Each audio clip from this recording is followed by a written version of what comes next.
this information you are about to hear and perhaps view.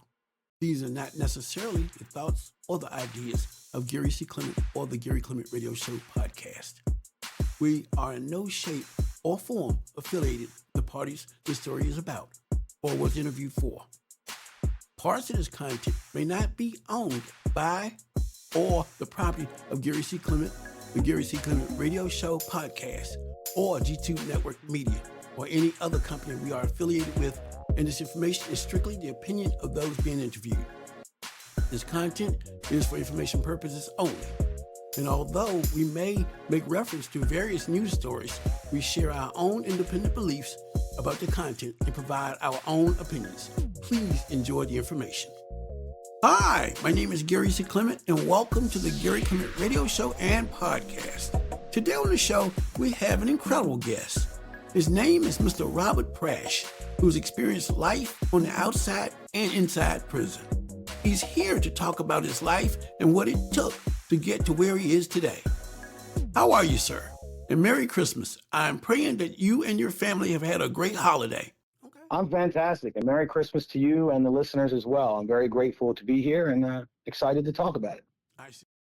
So tell us a little bit about your early days. Did you have brothers and sisters, a family growing up? Yes. I guess it was a medium-sized family. I was born in New Jersey, southern New Jersey, in a place that's equidistant between Philadelphia and Atlantic City. I had one sister and one brother, and yeah, it was just a pretty average upbringing, but I definitely, somewhere along the line, started going down the wrong path.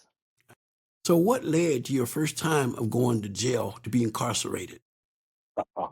Well, it was a long road. It was a long road, and a lot of things happened in between. I think a lot of people that I talk to now have said, man, if I would have gotten caught for some of the things I did, then I would have been the same place where you were. And it was like that for me, many years of just slowly crossing lines that I had set for myself. Oh, I'll get in trouble this way, but I won't that way. And then once I slid into drinking and drugging, it was like, oh, I'll smoke marijuana, but I won't do hard drugs. And if you live in that lifestyle long enough, and you surround yourself with those toxic people and those toxic environments, you'll end up start crossing those lines. So as I started crossing them lines, getting deeper into committing crime and getting deeper into using harder drugs, then it was just bound to happen. You get sloppy, you make mistakes. So the first time that I went to prison was 2011. I was selling cocaine, selling pills, and using a little bit of all of it. I was a mess of an individual there, and I got 4 years that time. But that was not the end. That was me going into prison, acting like the gangster that I thought I was, getting into fights, gambling, getting contraband in, and just living like I did there on the streets. Definitely didn't learn my lesson, and came right back out and went right into the same behaviors. So when we look at our young people today, we see that they're acting out, doing a lot of things they should not be doing. What do you contribute this to? Maybe their parents are not in the home. They are influenced by social media. Just what's your advice to young people today about acting bad in the streets? Well, yeah, this is really the meat and the potatoes of the conversation, if you ask me. This is the message that the young folks need to hear. And for me, I think you really hit part of it on the head. I think that we glorify what we see.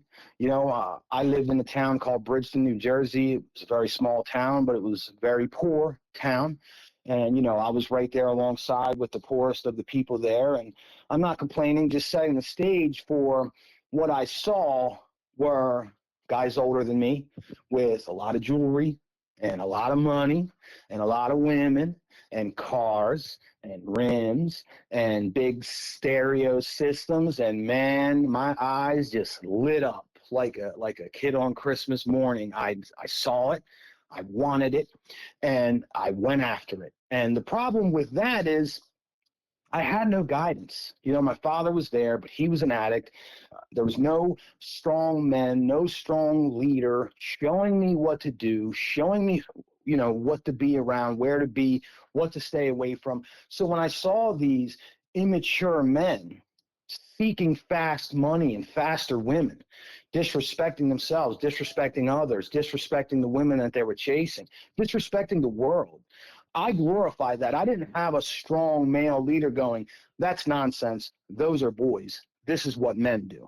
And that's really what it was. No supervision from a male leader showing me what was right, and then that glorification of the streets and the life. And then that's why when I went to prison the first time, I didn't even correct my behavior in the slightest, because that was now my badge of honor. I had went to prison. I didn't snitch, so it was that whole mentality that you could get soaked up and wrapped into, like where you're making checks and balances and general stripes based on the streets and these people who do not love you. They don't care about you. As soon as it hits the fan, they're going to be gone. But really the lack of guidance is what led me down that road to even believe that that was the way. So the family unit has been broken down over the years in our different communities. What are your thoughts? Well, I think that it's a system that has been designed to create this problem. A strong family unit creates a strong community. A strong community creates a strong state and beyond. It creates a situation where the powers that be do not easily dip their fingers in and tell you what to do, where to do it, how to do it, and they'll give you a little check for it. When they dismantle the family structure, they start dismantling our society as a whole. And the way that they do that is by introducing drugs to the neighborhood, introducing the idea that being a player and being able to maneuver and manage many different women is something that's cool or something to be glorified, which it's absolutely the opposite. They present this idea to women, independent women, get a career, you don't need children, and you don't need no man. Well, maybe you don't, but maybe we need you. And maybe we need each other a little bit more than we think we do. And when we unite together, man and female, masculine and feminine, and we create these strong, powerful families, families that are unable to be controlled and unable to be manipulated with fancy things that are offered to us for free. We all know things come with a cost. When they dismantle that unit, they create the problem. So you see fathers with multiple women out drinking and drugging. You see women, I don't need no man. I'm going to go make the money. And then the family suffers. And when the family suffers and the family structure, the unit is dismantled and broken, and you're creating a broken society of what you see now today. After 4 times of being incarcerated, would you say that you had a mind transformation or something spiritually or physically happen inside to basically make you think differently and say to yourself that I can't do this anymore? Yeah, I think that's with any major lesson that you'll learn in life. With me, maybe it was more extreme. I have a very extreme personality, and it's why I'm extreme on the road to light and righteousness now, because I was so far extreme in that wrong world. So when you learn these lessons, it doesn't have to be so extreme. But wherever you feel pain in your life, and I don't mean just physical pain, although physical pain could be, because if you feel physical pain, it's the body alerting your soul and your spirit and your brain, something's wrong. Maybe we need to pay attention to this area. Maybe there's things we can do to correct this pain that we're feeling. Now, the pain that I was feeling was spiritual pain, an emotional pain, a pain of the spirit, a suffering of the soul. And when you feel pain on that level, that's when you start to learn the lesson. When the pain becomes too much, whether it be physical, emotional, spiritual, that you can no longer move on. This is enough. I've had enough. I've suffered too much. I got to change my ways. And that was that 4th time in prison. So here I am. I got a bunch of skid bids, a drug dealing, drug using, this, that, and the third, 3, 4, 5-year sentences. Now I'm here with a 19-year sentence hanging over me. I didn't get that. And I was fighting it in court for a very long time. Wow. Looking at that 19 years, I guess I was finally scared straight. I was as tough as they come, as tough as nails, but the 19 years, whoa, hold on. I'm already like in my early 30s at this time. Mm-hmm. Or I was maybe about 30. Mm-hmm. So I got into that cell. I'm looking at these sheets. I'm facing this time. I'm making phone calls. I'm sending out letters. I'm reaching out to everyone. No one wants nothing to do with me. No one will answer a call. No one will answer a letter. No one will send me $1 for my books. I'm living on E right there in the belly of the beast, and it just hit me. Wow. No one's coming to help. Mm-hmm. No one's coming to save you. You're the only one that can get yourself out of this mess. And with that realization, I go, okay, no one's there. No one loves you. No one's here to save you, but you can save you. And then you put yourself here. It's your fault, and take responsibility for it now. And if you have the power to put yourself here, then guess what? You have the power to get yourself out. So all these thoughts, like epiphany, like aha moments, are circling and cycling around my brain. That was the start. That was the spark to know that I was the only one that was going to save myself, and to know that it was my fault. I did this. Sure, other people played a role, but getting out of that victim mentality was what really sealed the deal on shifting my perspective and try to make some necessary positive changes. All of these bad deeds not only hurt you, but they hurt your family. How did religion play a role in all of this to help you change and turn your life around? Well, first, I'd like to just rewind a little bit on the way that I was able to transition, because I never would have met my wife, had a family, or any of these things had I not broken the cycle that I was in. And the way that I did that was through sincere prayer. It did not matter what God I was praying to. Now my Lord and Savior is Jesus Christ. I found my way to that. But at the time, I was an atheist. I didn't believe in God, but I just was so tired of living the way that I was living. I was so in pain that I got on my knees and I prayed. I let everything off my chest, every guilt, everything that weighed on me, everything I was ashamed of, everything I was embarrassed of, guilty for, put it out there for the universe. That simple act of letting go was, I can't articulate it. I getting chills just now talking about it. I moved on from the talking to God, to meditation, and listening to what was there for me to know in the silence. That was just another huge step. So I activated the soul and the spirit with the prayer. I activated the mind with the meditation. And now I moved to activating the body with yoga and physical exercise. And I combine these three things. And that was what made me get out of that self-hate into self-love. Now I'm doing the things that I deserve. I'm being the person that I'm meant to be. I begin having this feeling of love for myself and for my fellow human beings and for the world for the very first time in my entire life. So upon release, after getting my feet on the ground for a little bit, that was what attracted my wife to me, because I now loved myself and I was doing the things that a person does when they love themselves. I was taking care of my body, taking care of my hair, taking care of my mind, my soul. I was eating healthy. I was working hard. I had ambition in life and excitement and an energy. And when I met my wife, and she had that similar vibe, but one that mixed and matched with me so well, where I felt like we fit each other's gaps, where I was strong, she was weak, where she was strong, I was weak.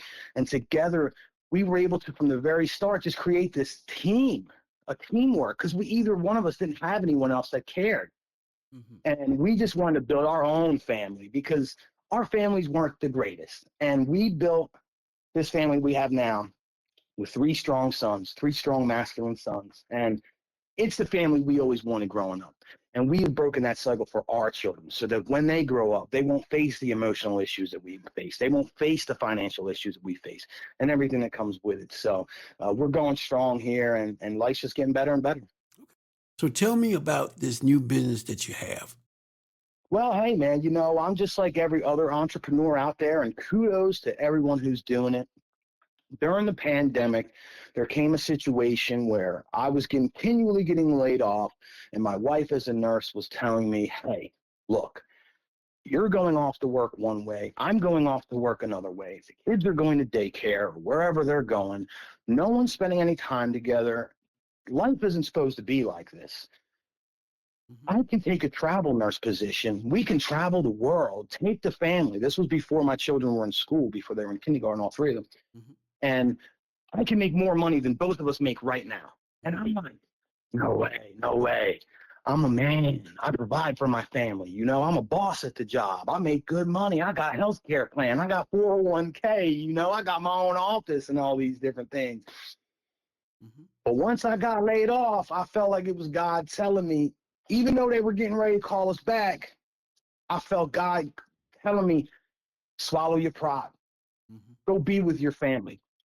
So I took off. We took off with the family. My wife worked. We were in Alaska, Hawaii, Costa Rica, Jamaica, Mexico, all these different places. And that's what I got to do for swallowing my pride. So now that we're back here in Florida, we settled here in Florida for now. I started a business, and because I'm still providing security and all these different things, household managerial and all these things for the family, but I want to provide monetary value as well. So I started the business, but it's a rough road. You know, I started with the Amazon thing like a lot of people. It wasn't my twist. Moved into more of the podcast media space, which I'm working with now. I'm doing video editing and commercials and reels for different folks, doing a little bit of coaching, life skills coaching and things of that nature. So it's really just a game still to me. I'm playing with it. I'm trying to see where I fit in. But the ultimate plan is to buy some land, like we were talking pre-recording. I'm not sure where yet. Mm-hmm. Start a farm, get some bees, make some honey. My wife loves baking. Get some chicken, some eggs, some goats, some milk. Make our own products. Become more self-sustainable.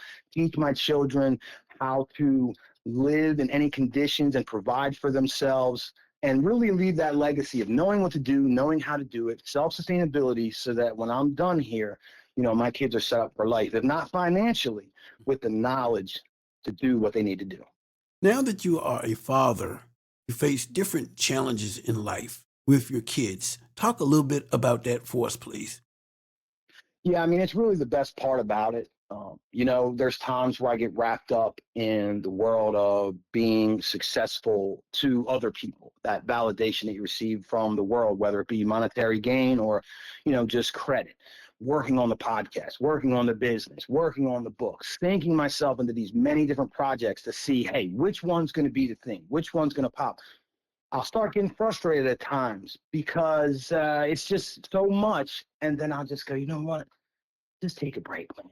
Mm-hmm. Your kids are first. If you don't achieve any of these projects, if none of these ever hit, if you never make it the way that you feel you deserve to make it, look what you're doing, man, for the world. Right. You're hands on with these three boys. And when I mean hands on, I mean hands on, not hands on like the people are thinking. I mean, I homeschool them. So homeschooling means I'm history, I'm English, I'm the coach, I'm the football coach, I'm the wrestling team. You know, we do it all. I'm outside with science class, teaching them how to garden, teaching them about animals, teaching about bugs, all these different things. I'm here as things happen throughout the day where I could nip things in the bud. I could lay down the law. I could teach them all the life skills that I didn't have and all the rules and ethics and codes of honor that I didn't have, but the things that help me now. And there's no price you could put on that, man. There's no price you could put on that. Kids need both parents in the home. And if one of them is home more, to able to just steer and guide and flow with the kids, because it's a give and take process if you have children. I mean, you're learning from them almost as much as they're learning from you. That's right. But once again, reinforcing that family, reinforcing that faith, that strong unit, it'll be carried with them throughout their whole life. And it's something that I'm very proud of. I know that many people have enjoyed this conversation between us today, and they've learned so much more about you and what you're achieving, as well as what you're looking to achieve in the future. If anyone wants to reach out to you, how do they do so? That could be a telephone number, that could be social media, however you would like for them to reach you. If you could give us that information, please. Well, I'll just give you my social media handle, which is the King of Comebacks. It's KingAComebakks. It's King of Comebacks with two Ks at the end. You can find me anywhere, TikTok, Instagram, Facebook. But if you really want to get in touch and get in tune with what I'm doing, check out Creating Greatness Podcast. It's on Spotify, but it's also on some other apps. And if you want to talk to me personally for an interview like coming on my show, just shoot Creating Greatness Podcast at Gmail, all lowercase. And I thank you, and I thank everyone for listening. I really appreciate it. We really do appreciate our guests who participated in this episode, and we hope you learned something that will bless your day and your life. For all who are interested in learning more about the Gary Clement Radio Show podcast, please visit www.amazon.com and order my book, The Gary Clement Radio Show, When Strong Afro-American Men and Women Stand Up. It covers everything about us and features a variety of Afro-American personalities who speak out about the importance of education and literacy in the Black community. Well, we thank you for tuning into our podcast. Please send us your email address so we can contact you when we have new releases and new episodes and new projects as well. You can reach us at gccpresents@yahoo.com. And also, if you're interested in submitting any materials or want to get in touch with us, please do so by simply sending an email to gccpresents@yahoo.com. That's G as in Gary, C as in Charlie, C as in Charlie, presents@yahoo.com. So until next time, do take care. And this is a G-Tube Network Media production.